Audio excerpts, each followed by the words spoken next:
Good evening and welcome to a Monday Night Live. Simon is just getting a cable. He's about to walk in and join me immediately. Don't worry, it's not just me. You wouldn't be able to put I thought I had a minute. No, 10 seconds actually. But anyway, super to have you along with us. What's a weekend of golf? Oh my goodness, do we dare talk about that chip?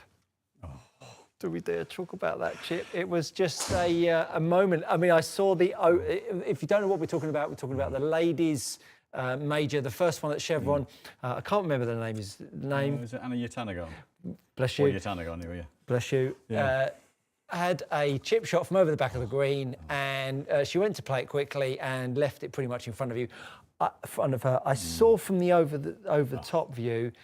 Bless her. I mean, I think we've all been there. Maybe some, maybe someone, but uncomfortable. Just goes to show you can be leading the pack, doing everything well, and then all of a sudden capitulate, throw up over your feet in a heartbeat.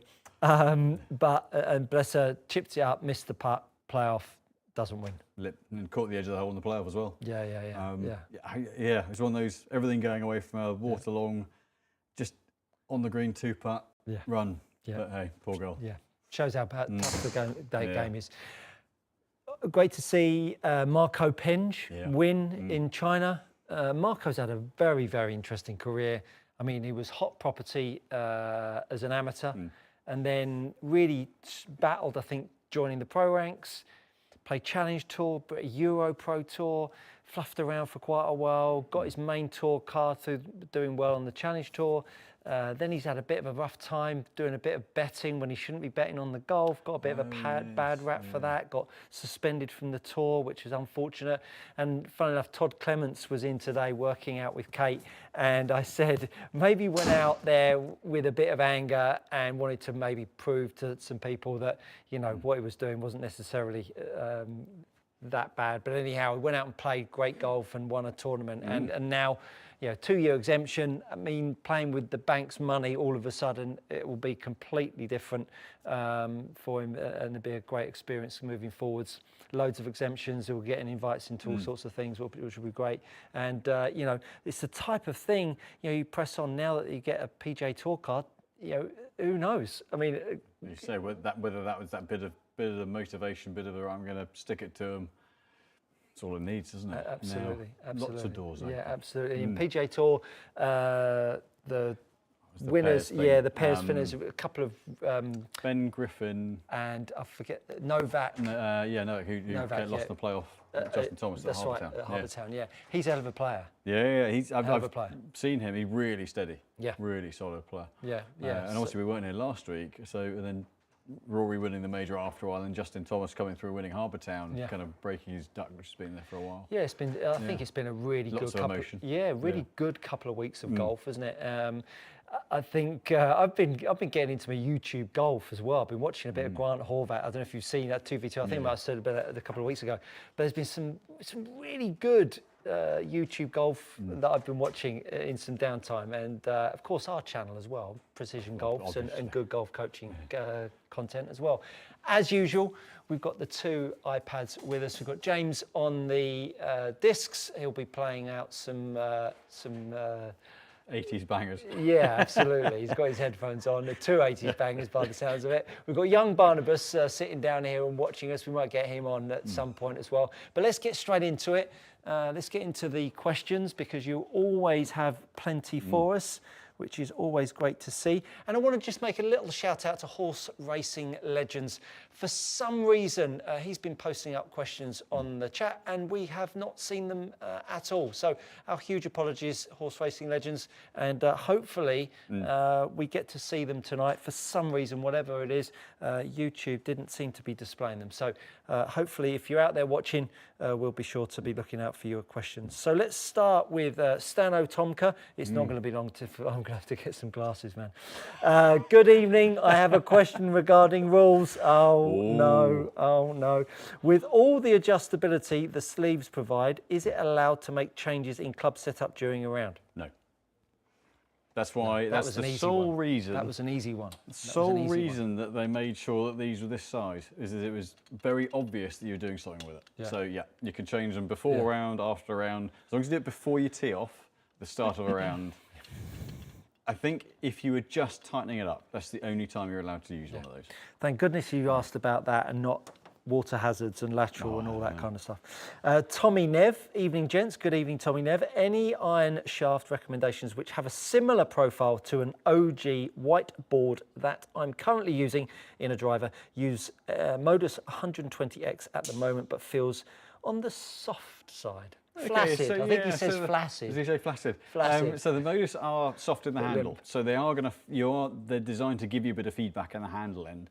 The balance probably suits sort of more tip balanced. If you want something that's a little firmer feeling, I mean, the C-tapers in the 120 are going to feel firmer, they're going to swing a little heavier, and they'll definitely be a harder feel. Maybe a bit too hard. It might be worth actually trying something like the Axiom in a 125, because it's really stable without being dead. So something like the Axiom in the 125 could be an interesting one for you. Sorry if I was just playing with my mic there. I felt like I was showing a little bit too much chest hair. Anyway, moving on very quickly. Paul Lay, I know Simon likes his Calibrate grips.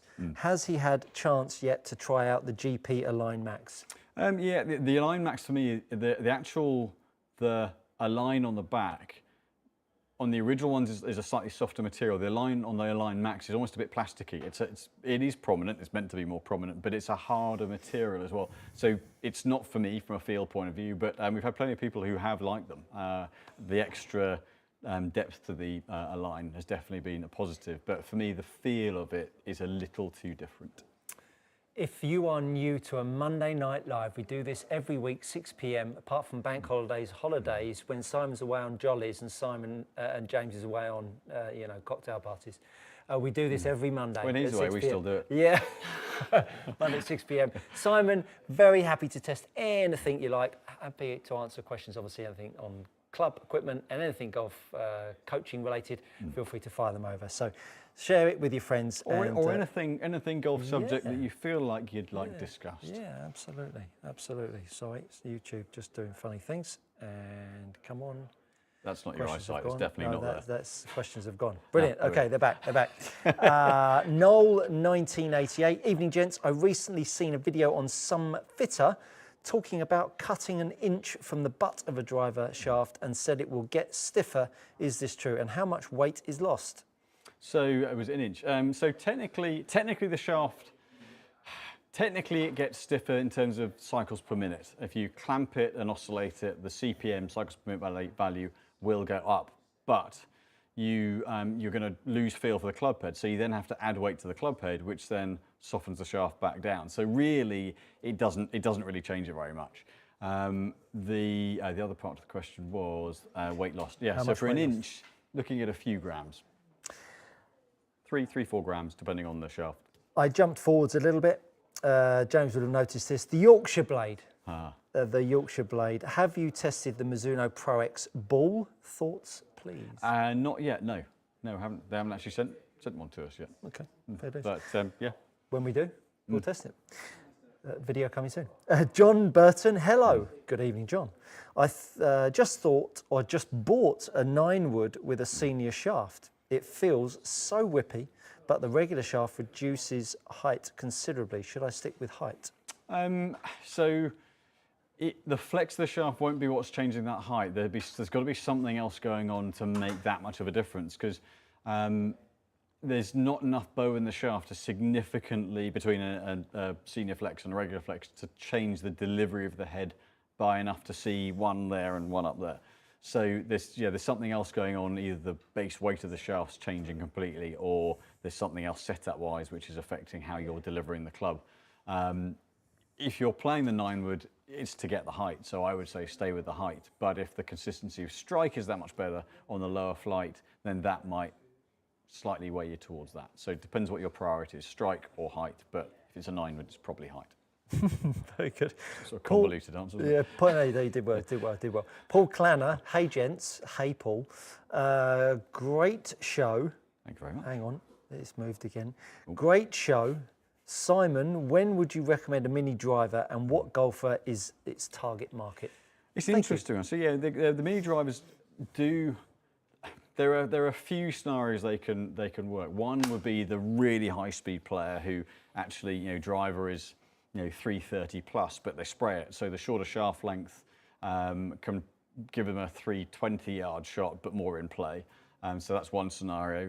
The other would be someone who traps it a lot, where the smaller head size of the mini drivers mean that actually they don't. A standard size driver can create a lot of spin, and actually the smaller head is suited to a negative angle of attack.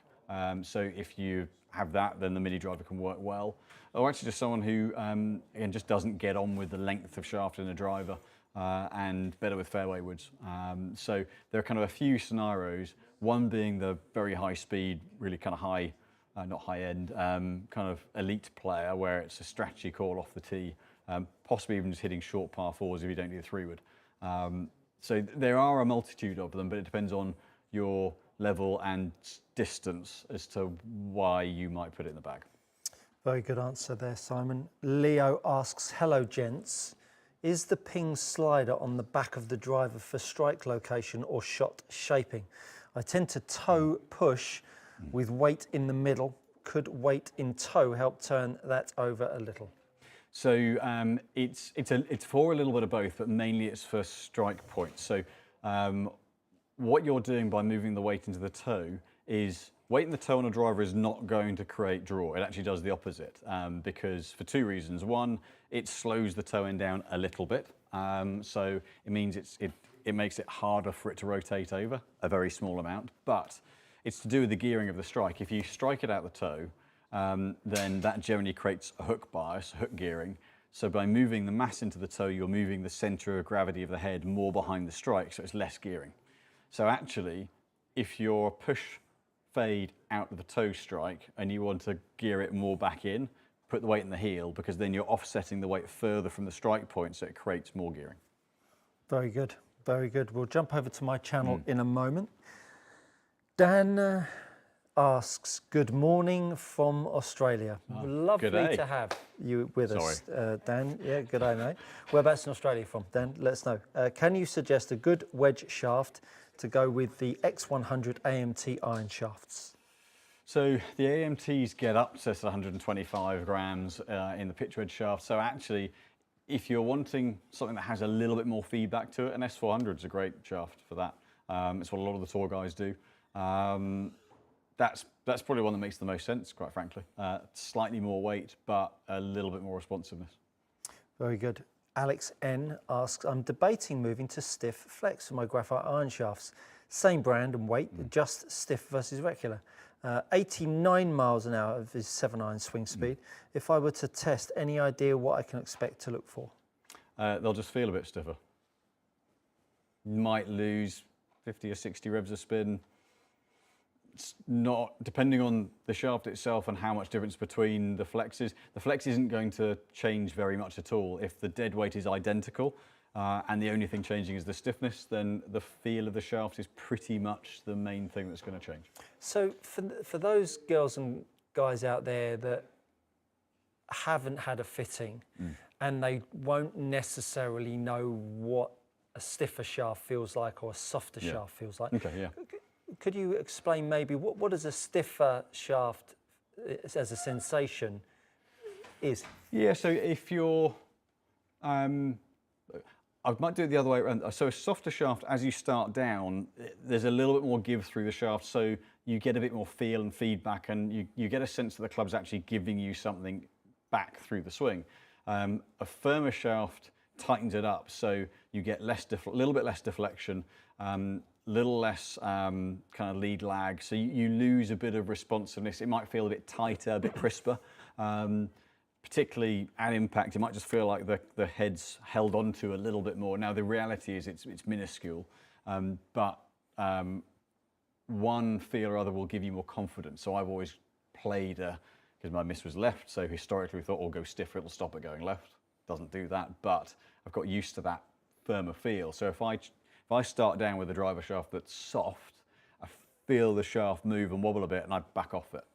Now the reality is that I could make a swing with that shaft, my own driver shaft in a stiff and a regular, and the end result, if I just carry on with the swing, is going to be basically identical. But some players like to feel a bit of kickback, and a stiff shaft, stiffer feeling shaft makes them feel like they've got to batter it to get anything from it, so the right shoulder comes in and throws the swing off.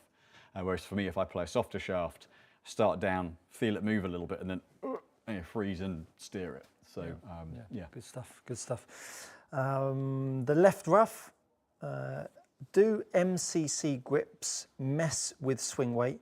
I changed from standard size Tour Velvet 360 to standard size black white MCC, and the T100 club head feels heavier. Is standard Project X tip heavy? So standard Project X is sort of lower mid. It's not really tip heavy, but it's more down the bottom end. And the answer to the multi-compound question is yes, they do. So they are a little bit lighter, and they've got a little bit more of a grip cap. But standard Tour Velvet, you're looking at 52 grams on average. And the multi-compounds are sort of 48, 49. So that'll be almost a swing weight point in difference between the multi-compound grip and the Tour Velvet. Very good. I'm going to jump over to my channel. A few questions on some technique. Paul Betts asks, hi gents, best show hands down. Thank you, Paul, you smooth talker.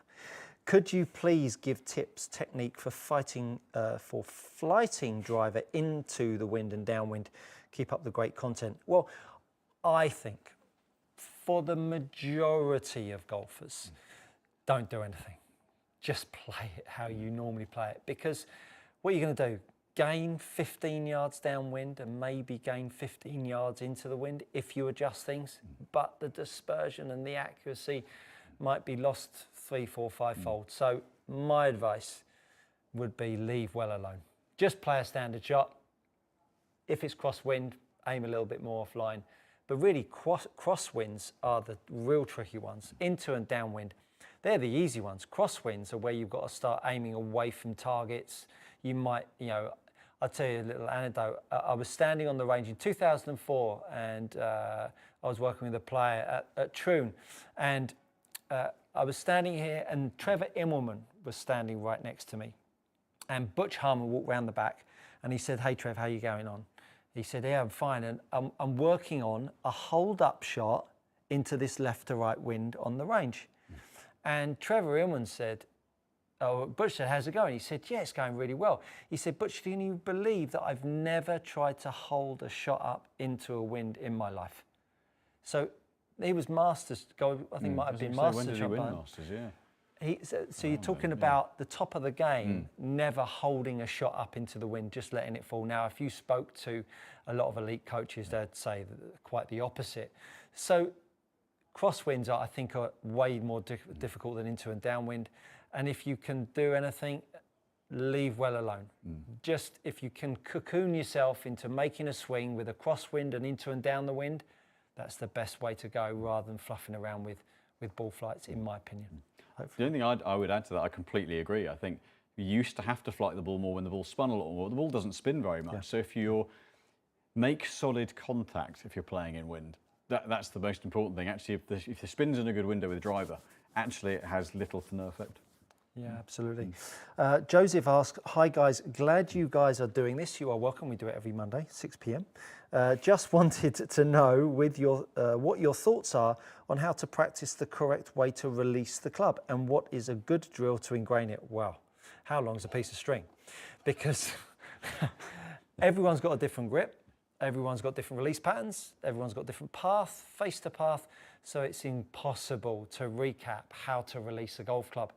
Some people release it toe down. Some people release it loft up. Some people don't try and release it at all. So it's different for everyone. So to talk about release, it would take us 25 minutes, half an hour. I'll do a video on it. I'll talk about release. Andy Corso, evening chaps. Have you tried the Project X red shafts yet? Interested in your experiences? Yeah, so test them out in Orlando briefly. We've just got the demos into the rack here now.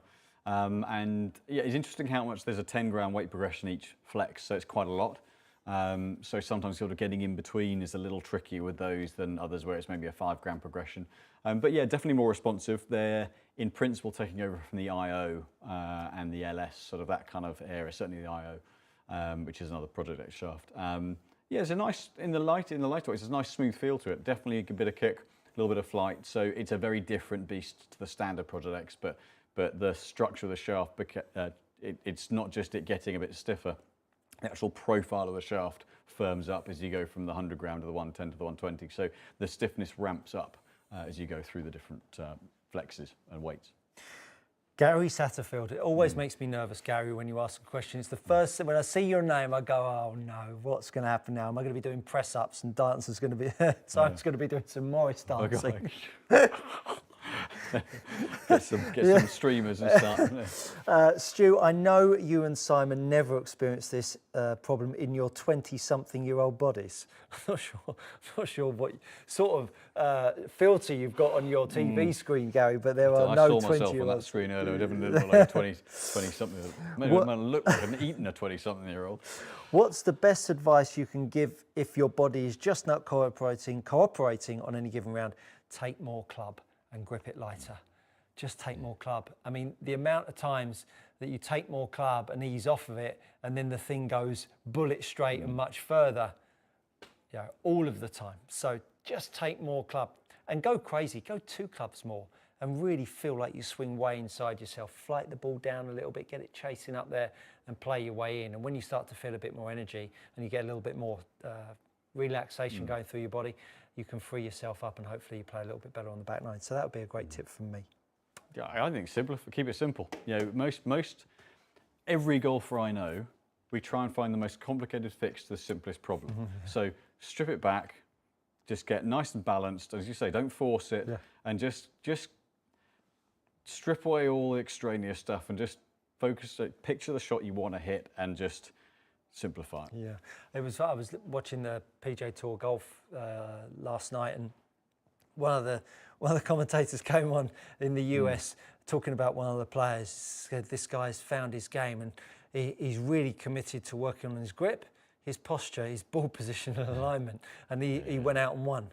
It's like, man, or he had a good finish. You know, just do the simple things well, and I think you get a really good grip. Go to my playlist on grip series.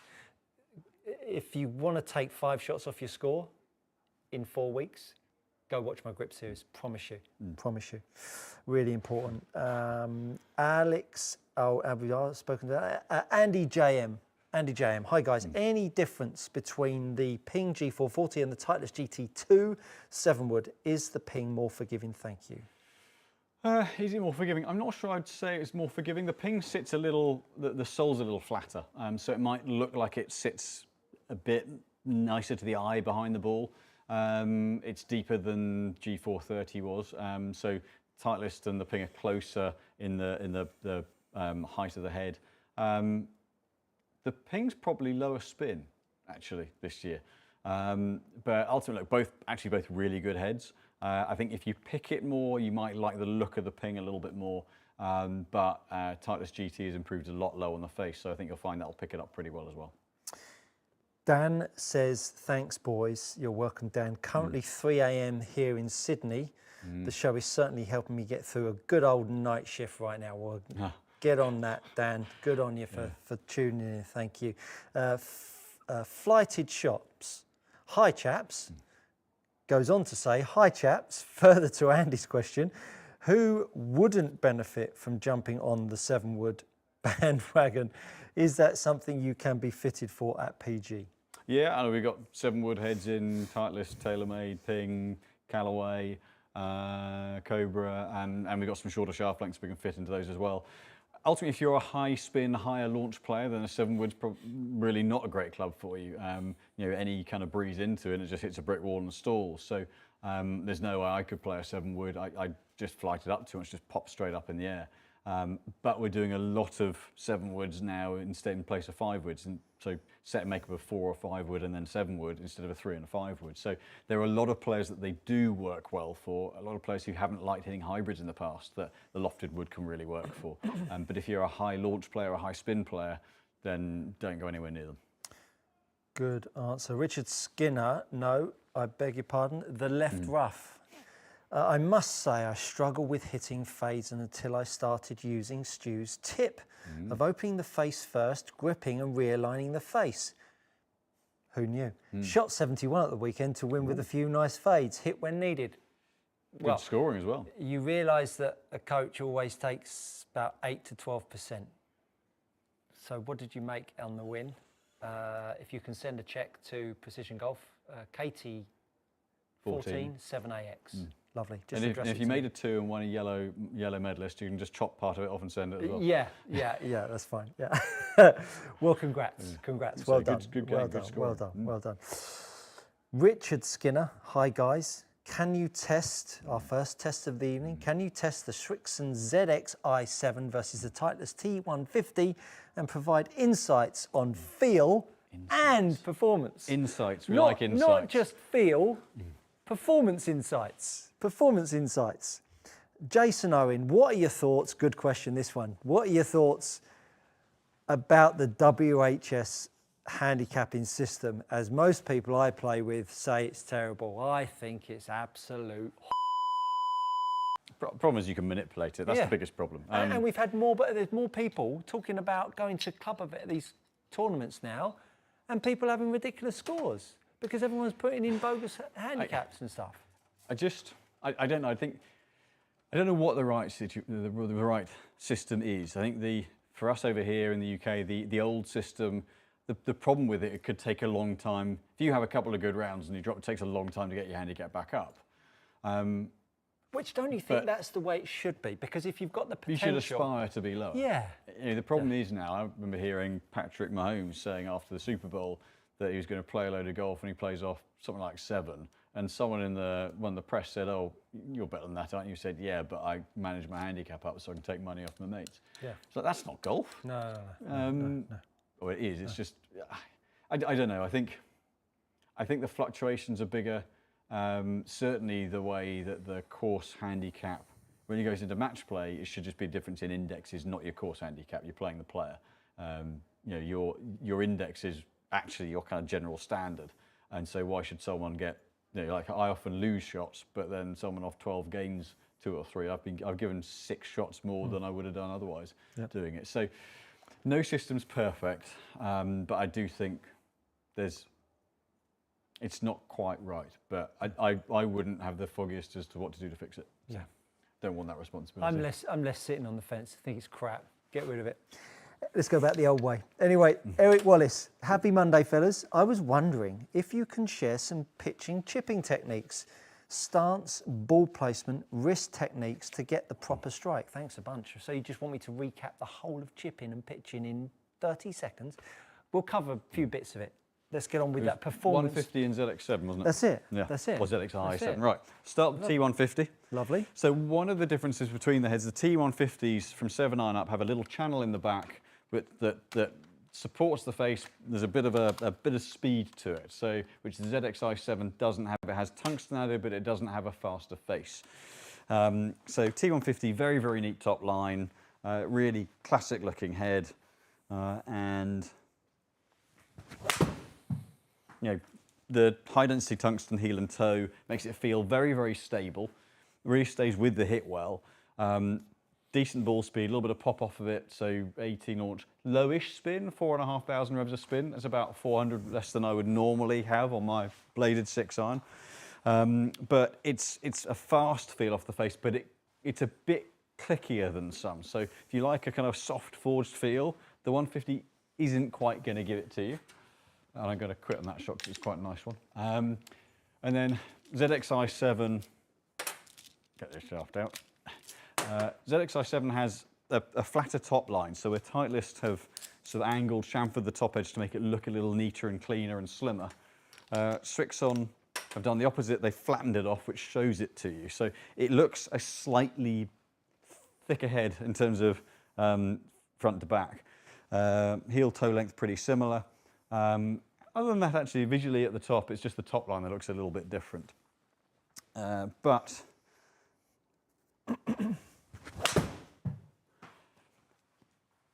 because there's a bit of tungsten in it, it still has a bit of firmness to it, but because it doesn't have the channel in the back, it's a little bit of a toned down, softer sound, a more classic forged feel. It is a bit of a stronger launch as a result of not having so much tungsten in the sole, and spin-wise, 100 revs more, but broadly speaking in the same kind of place. The Strixons tend to bring spin down over most of the single piece forged heads, but really classic head from a performance point of view. Strong ball speed actually, for someone who covers it and gets a strong impact position. There's a bit of punch out the Strixons, but yeah, softer feel than the T150s. T150s, a little bit more forgiving. Very good. I've thought about what my tip is for pitching and chipping, and I'm only going to give you one. Because ball positions you can move all over the place. Wrist angles and release patterns, there's a gazillion ways of doing it. But the thing that, for me, that comes unstuck for most golfers is the transition. When you play a full shot, you invariably know where the top of your backswing is. And the golf club comes to, invariably, a gentle stop. It might not start on the way down in a gentle manner, but it comes to a gentle stop, and then you transition down. In chipping and pitching, you're having a backswing that is short. And of course, if the golf club is traveling back and then you're pulling on it quickly, what you end up having is quite a lot of shuffling down through strike. So my number one tip for any chipping and pitching, if you take the golf club out in front of you and you move it back and then move it to the left, so you're just holding it in thumb and forefinger, start from a static start, back and transition. That transition point, you're trying to make the head and the handle transition in the same speed, in effect. When you start to rip the handle back quickly, all of a sudden you get too much download, which creates a lot of shuffling and a lot of leading edge. So top tip for all chipping and pitching is make your transition feel like it as soft and as subtle as you can, so that you can get the head and the handle transitioning at a really nice pace, which will give you a really nice opportunity to feel like you're getting the shaft and the head a little bit more lined up through strike. You see a lot of amateur golfers, don't you, digging the leading edge in, and then all of a sudden you start seeing knees give way underneath them. So transition, really, really key. You're talking about my game there. What I've found chipping-wise, I squared my stance up, and so much better. Old school, open, hands forward, and I would flub the odd one. And actually going squarer has helped my chipping no end. When I was at Sky, I was talking to John Morgan, and we were talking about chipping and bunker shots. And he said, I just don't understand people standing square or even shut. When you understand D-plane and you understand delivery and how the handle and the head works, standing square or even shut for a pitch shot or chip shot is so much better for you than standing a long way open. Because if you think about standing a long way open and then getting the path line straight, in effect, what you've actually done is made your path line a long way inside out to your body lines. And the minute you do that, you start drop kicking it, you start getting the loft pointing in the wrong direction. Standing open to a pitch shot or chip shot is the worst thing you can do. If anything, stand more shut. What did you say? That's so true. I haven't thought about it in that way, but yeah, thinking, oh, I'll leave the face open and cut across it. Well, no, you're doing that and rolling the face right. open. So, 100%, yeah. It's amazing. It's amazing when you look at the physics of it, what you come up with. Yeah, absolutely. Two colliding matters and all that. Right. For online golf lessons, Left Rough asks, easy for me to say, how many swing videos would need to be sent in for instructor to work off? Face on, down the line, 7-iron. I normally ask for a face on of a 7-iron and a driver of down the line face on. And that's all that's needed. If you are experienced enough, you'll be able to know a lot of the TrackMan data, etc., off of those swings. The Yorkshire blade, recently converted from Mizuno blades to S3s. Really feel the little forgiveness benefit. Can you try the S3 against the TM cavity back, please? Yeah, the P7 yeah, certainly. Yeah. Hopefully, Eric Wallace, that fulfilled your pitching and chipping questions. Let's move over to my channel just for a moment. Sculptura X2. I fancy trying the Cobra DX Adapt, but no fitters near me stock Cobra. I don't want to go into a high street store and not have a thorough fitting. Is it worth travelling to a proper fitter to try? Yes. Because why would you invest in something that you can't try properly and then that might not be built to your specs?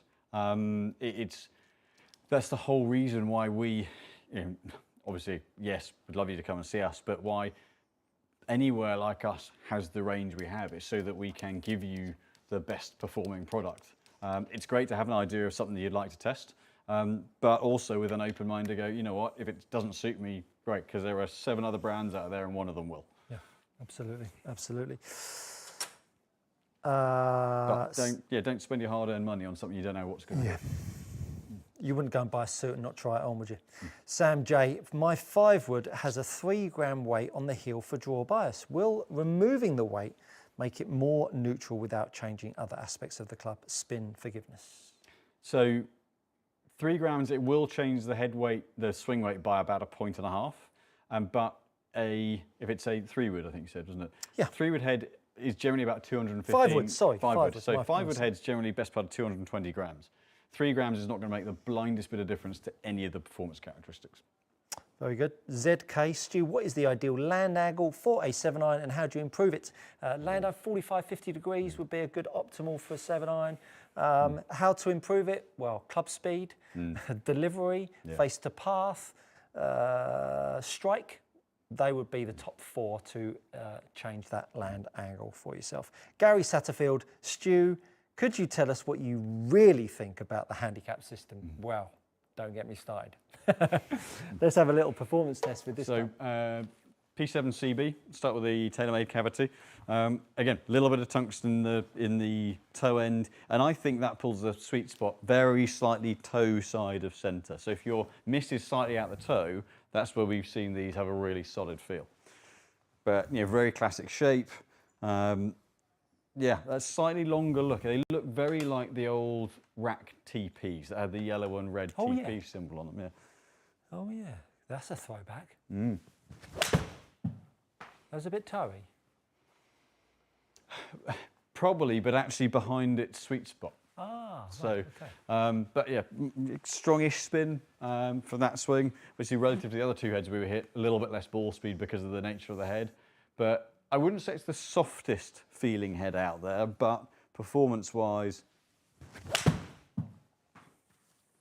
pretty solid. That was a nice clip. But yeah, have seen it strongish for flight, strongish relative to other CB heads. And then S3. So the S3 Mizuno kind of replaces the JPX Tour.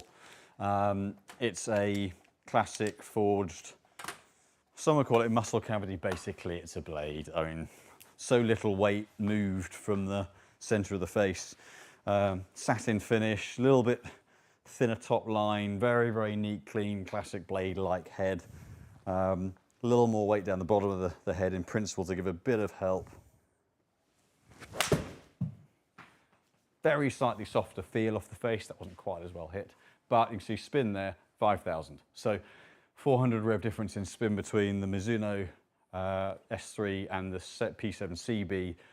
The CB has the tungsten, which pulls the center of mass down, which gears a little bit of spin off, and that is why there is the difference. Very good. Matthew Priestley asks, happy Monday, gents. He doesn't ask happy Monday, gents. He just says happy Monday, gents. Having some success with the new Ventus Black. So was wondering what the iron shaft equivalent would be. Thanks a million. So the new Ventus Black isn't as tip heavy or as grip stiff as the first gen. Oh, and actually something along the lines of a Modus 120 in a X. I'm assuming it's an X in an X. Probably not a million miles off. There's a bit of bounce in the bottom end, but it's not overly harsh feeling. Jasper L, can Simon test the Elite Mini in 13.5 degrees and compare distance to his average driver and 3-wood? Yeah, 13.5. Yes, intrigued to see where it would fit for his swing speed. Seems to cruise it around 108 with driver. cruise it. To cruise Hey, it. I'm not aware of cruising anything. It sounds like a cruiser. Sounds like a cruiser. So, we've got a good few of you online this evening. Give us a like and a share while you're here. If you're not subscribed, why not hit the button? It's free. Okay. And for those that don't know, we've got our golf day on the 22nd of August this year at St George's Hill. So Nice. anyone who wants to play, it's a 4-ball, better ball format, but you can sign up as a single, a pair, or a 4, or a 3. Yeah. Yeah, 22nd of August, St George's Hill, 18 holes, very nice lunch, and hopefully someone good to have a chat after lunch. Yeah, with. lovely. Lovely.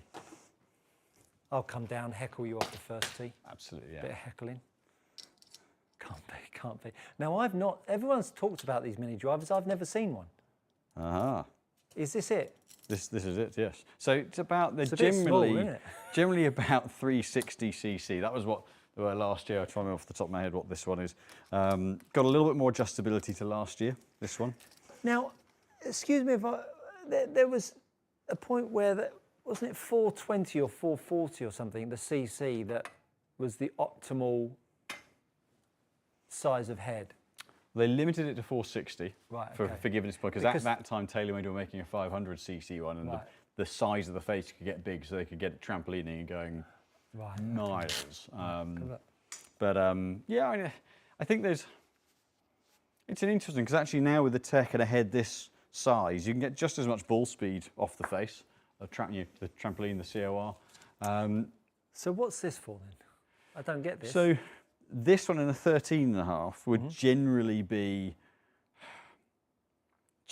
for someone who's either very low spin, low launch, who's trying to get a bit of flight, or you're putting it in this. We've done a few of the 13.5s, whether it's in this or the previous version, as essentially a long hitter who wants a 3-wood but a more forgiving one, because they're not using a 3-wood off the deck. If you're a 320, 330 yard driver of the ball, on most of the courses over here, you don't need a 3-wood in the green. So it's actually something more forgiving off the tee. Interesting. So interesting. Yeah. I mean, I can't think of anything worse than that. That's not my bad at all. That. Yeah. But again, if you're packing 115, 120 mile an hour of club speed, it's going to be a decent club for you, isn't it? Yeah. Whip yeah, that exactly. off the deck. Yeah. It's about sort of managing, or trying to find a tee of the right height, and managing the distances. So that kind of length, you're playing. Definitely not for me. You're playing, it's not a fairway club. Now, you could get this off the deck. It's small enough to get it off the deck, but. Did I tell you I played Stoke Park yesterday? It's been bought by a family. Yeah. It was the weirdest experience. It was like just us there. Yeah. Because I heard that the daughter was meant to be living in the clubhouse and then decided she didn't like it. Oh. Or something like that. So they completely redecked out the clubhouse. Yeah. This is the golf course that appeared in the James Bond movie. And layer cake. They'd redone the interior and they got told they had to undo it all and put it back really? Because it was a listed building. Ah. Yeah. Which didn't go down well. Yeah, I would imagine that finding that out after you've done it is golf course, suboptimal. It was like no divots anywhere. Yeah. It was just mint. I won a junior open there. Did you? Yeah, when it was called Stoke Poges. 1970. It was 1997. Was it? Yeah. That was Nice win. 17-year-old. What'd you shoot? 71, I think. Nice. Yeah. Nice. Good to get a win. All right. You teed that down low. Yeah, just because it is that little bit more. I mean, you could tee it a little bit high, but I don't tee mine. I don't tee driver very high either. No. True. So. Best of luck. Oh, ripped it. So, 13.5 launch, 3.8 on spin. So for me, fairly spinny. I mean, he wasn't cruising it out there at 108. It was a 103. It looked like he was out. But it's not a driver shaft length, is it? I mean, he looked like he was hitting it hard to me. I mean, yeah, let us know. This old body's cruising at a lower speed now than it used to. It's gone on. A few too many ports. Gone for comfort rather than speed. No. I was in the gym not this weekend, just gone a couple of times previous weekend. Very good. It's amazing what a sore back can do for you. Did you know what to do in there? Just about. Yeah, I remembered how horrible it was. So let's do one more there. So the similar kind of hit. The Hoover has just sparked up. Horace has just sprung into life. So I'll do one off a slightly higher tee, simply because that felt just a little bit low on the face. Woke Barney up, didn't it? So similar 3/8 on spin, but that in terms of spin is more where I'd want to see a 4 or 5 wood. So if I tee it a little higher and catch it a bit higher up the face.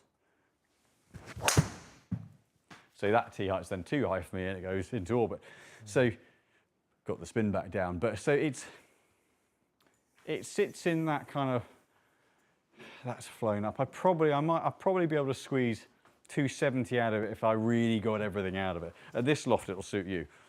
This is, I can't imagine hitting one of these. Oh, that was nice. Yeah, I know, I know. He's praying he doesn't like this, really. I know. It's when it turns out better than my current driver, James. That's the problem. Oh, that didn't feel too bad. So it's actually relative to the head size, they're really, really quite stable. So for you with your spin profile, 2/2 on spin, that's driver-like spin. For me, it's 4 or 5 wood like spin. Yeah, I'm not that fussed on the 98 miles an hour of clubhead speed. Mind you, you have hit a few, so I'm going to cut myself. Yeah, so I had a decent warm-up, haven't I? That's left. So, but again, spin-wise, you know, you play an 11-degree driver. I'm in an 8-degree driver. So for me, the 11.5 might kind of flight a bit more. If I hit my standard 3 wood, I'll do this off the ground. Standard 3 wood here. Little heely. But so the smaller head and the 3 picks it up a little bit more. That was actually more than a little bit heely. This would be a little lower spin normally. That's better hit. That was nice. So, little less ball speed, stronger flight. And I play this as a bit more of a going. That one's actually cannoned. As a bit more of a going flight. So I play it as a slightly stronger flight. Are these the same length in shaft, Simon? These two? The mini driver comes out generally 43.5. Most 3 woods are 42.5 to 43. That feels quite nice, that, to be fair. Yeah, they are so much more forgiving than they used to be. So that would be the kind of flight you'd want to see out of it. The 2.7, 2.8 on spin, so stronger than a 3 wood, but not quite driver spin. Yeah. So if I then hit... It's a nice looking head, to be fair, isn't it? Yeah. It's a nice looking head. It's very straight. The one that looks in the images really good is the R7, the TaylorMade have gone down the black R7 shape. Right. That, from a nostalgia point of view, very clever. So then driver... I haven't got many coming in. He's always on the cell. A little bit draggy, but then driver, 160 ball speed. So turn that over a little bit, but that's then carrying to where the 3 wood mini driver running out to. So it's a much stronger, more going flight. So longer shaft, a little lighter, I can get more club speed, therefore I can get more ball speed. 3 wood, slightly less ball speed, but for me, I get a better flight out of a 3 wood, whereas the mini driver at 13 spins it a bit. Gary goes on to ask, do any of the TrackMan type devices ever have to be recalibrated? Can you always trust the numbers coming off of them? So from the one bit where, like club speed, ball speed, they all measure at slightly different points. So you have to understand where they're measuring from, i.e. just before, just after impact, toe, kind of back of the head, to understand why some of the numbers are different. So on the foresight versus TrackMan, Smash never gets as high on the foresight because it's measuring the toe end and just before impact. Therefore, the club speed measure is higher, but the ball speed is nigh identical. Generally speaking, the only bit from a calibration point of view, in principle, would be on something like TrackMan, just dialing in strike point. The measured bits, club speed, ball speed, launch angle, spin rate, the path numbers, those other than making sure your software subscription's up to date, don't really need calibrating. Where it's working, trying to work out gearing from strike point, in principle, yes, every software update, just recalibrate that back in to get maximum accuracy. Phil asks, struggle to unload the club head more on a horizontal plane, so used to unload the head to the ground. Any good drills or feels? Yep, absolutely. Get yourself a chair up in front of you.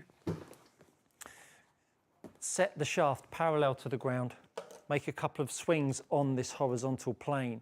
What's happening at the moment when I'm swinging it on this horizontal plane, the butt of the golf club is trying to pull itself into the chair. And so I'm having to use the pad of my left hand and my right hand to lift it up.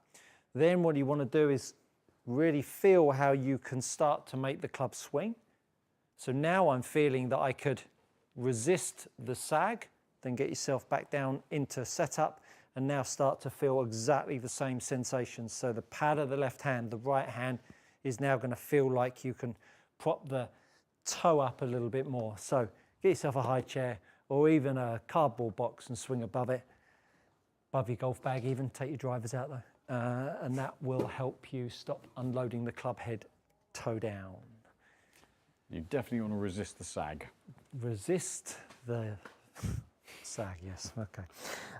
Albert Royan, hello gentlemen, big fan from Holland. Thank you, Albert, big fan, thank you. Question, what is the best way to adjust my putter, the lie more upright, over the knee and a hammer? Over to you. So it depends which putter it is, but for example, Odyssey, what they used to do in-house at Odyssey was literally stand on the head and move it. So some of the necks are very, very soft. I would say the best way of doing it is to find someone who's got a clamp that they can clamp it in and use a tool to adjust it rather than manually. However, some are soft enough to adjust manually. Nick Kay, is it more beneficial to put driver movable weights behind the strike point or further from it to increase helping gear effect? Will you lose ball speed by moving weight further away from the strike point? We've got 9 minutes, got quite a few questions. Technically, you'll lose a very, very small amount of ball speed, but depending on what you're trying to achieve, if you're trying to minimize gearing, move the center of gravity behind the strike. If you're trying to maximize gearing, move it out away from the strike. Beautiful. Andrew Hommant, good evening, Andrew. Hi, chaps. Hope you are well. We are. My new woods have been amazing. Thanks again. Great to hear. A different question for you. Have you ever played lip hook? And what did you think? I'm going this summer and it looks stunning. Amazing course. Very good. Last time I played it was a Junior Open, right. But I've heard so many great things. I need to get down there this summer. The changes that they've made, if you've played it before the changes and then you saw the changes, you can't believe it's the same place. It's spectacular. So you will have a great... You're now less likely to die as well, crossing a road. Yes, you will have a great day. Kevin Phillips, what weight shaft would one play in a mini driver? Driver weight or fairway weight? So of the testing I've done, it sits halfway between. I play a 64-gram driver shaft, 77 fairway, and for me around the 70-gram works. I think if you're playing it more like a fairway wedge, you'll probably err slightly more towards the heavier end. And if you're playing it as a driver, more of a driver style, kind of slam dunk it off the tee, then probably slightly more towards the driver weight. But splitting the difference isn't a bad baseline. The left rough asks, did Simon see any new Titleist irons for this year after his trip across the pond? No, I wasn't allowed to see any, but there were none out there. We actually had Steve Pelisek, who's president of Titleist Golf Clubs, in this morning, and he thought that we would have seen them, but I didn't. I heard about a couple of them, but I can't tell you about them. If Horse Racing Legends has posted a question, I've looked through and there is nothing on there, just to let you know. So if you're struggling, do drop us an email and we'll answer the question next week for you. Jason Owen, if having a full bag fitting minus putter, how would you break it down, as obviously fatigue would come into play? What we'll often do is split the session. So if, depending on where you live, if you're traveling down, stay overnight and do irons one afternoon and woods the following morning. We won't charge extra for that. It would just be the standard session cost. But that, if you're concerned about fatigue, that would certainly be one way of doing it. Very good. Gary Hinchley, knuckleball hook avoidance, please. TSR at 10 degrees, Rend Ventus, I think, Velocore, Yeah. TRS 6. Yep.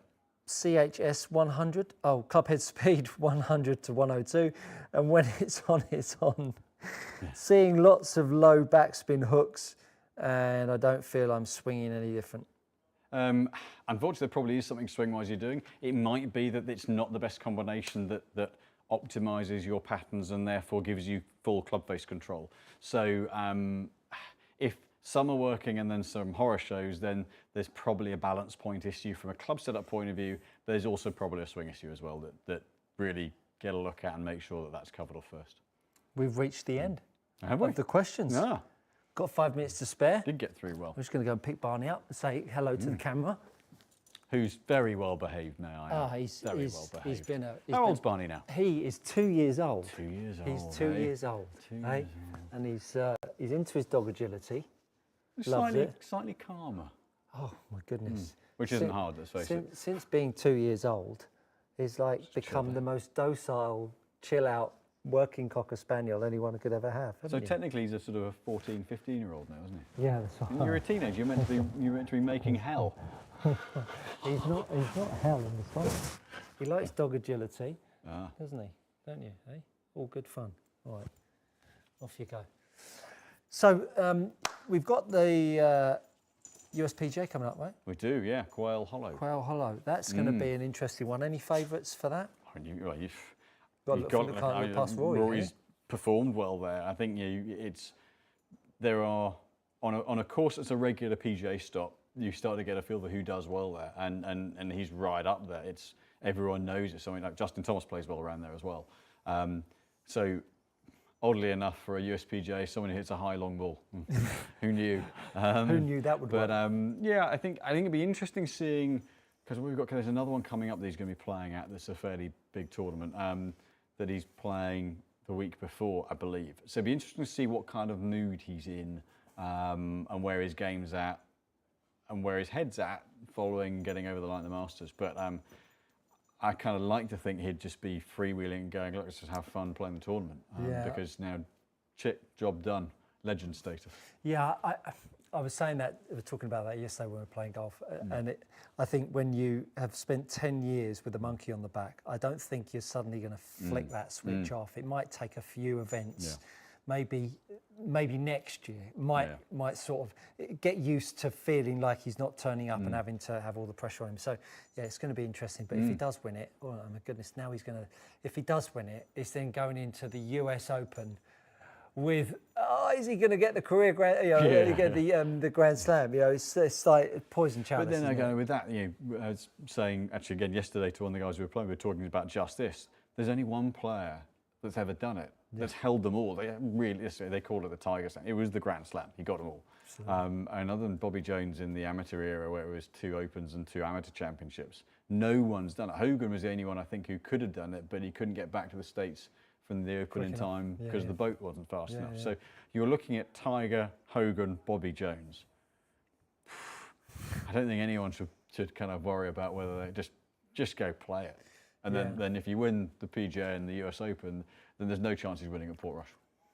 So here's a question for you. So let's hypothesize that Rory wins all 4 this year. Does he become better than Tiger? No, in my opinion, not, because when he's good, he's probably pretty close, but he hasn't dominated. He doesn't win on his B game and control the field in the way Tiger or Jack did. But to win 4 majors in the row, that would be up there, wouldn't it? I mean, it'd be a good. Puts you up there. Yeah. Good bone of contention, Good. Does it make him better than him? I still don't think it makes him better than him. Makes him equal, maybe. But he's still going to be. I would say so. If he wins 4, what's he on now? 5. He's on 5 so now. he's still No, 6. 7 behind. Yeah. 6, 7 behind. I just think that I think because he didn't reach Jack's record, he sort of puts himself in that limbo land. I mean, I'm playing. I'm playing devil's advocate here. I mean, Tiger, I think is fantastic. Yeah. But I think if Rory was to go on to get a Grand Slam this year, you would have to go. Tiger never did that, neck and neck. So I think it'd be quite an interesting one. We're loading Rory up again. He's only just got over the line. We've got a couple of questions coming. We'll quickly answer them. 73 Henny. They'll never go back to the old handicap system. Why not? There's not a lot wrong with the WHS actually, in your opinion.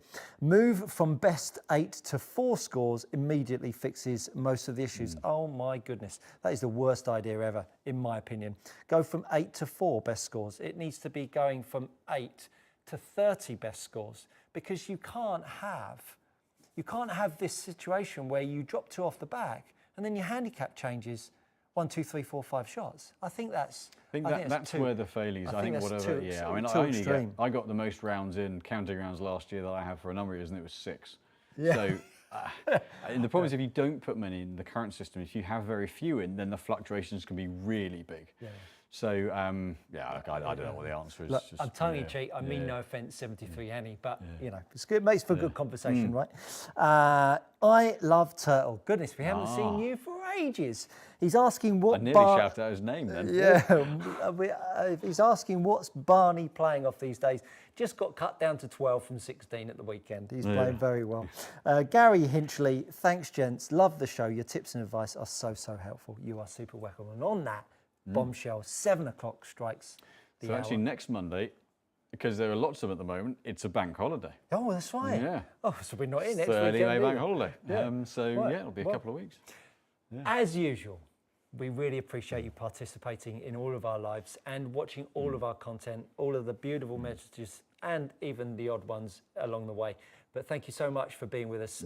Simon and I will be back in 2 weeks' time. So will James. Hopefully we'll have a bit of a tan from the great British spring weather. You have a great week. Enjoy your golf wherever you're playing. And we'll see you in 2 Mondays' time. Take care for now.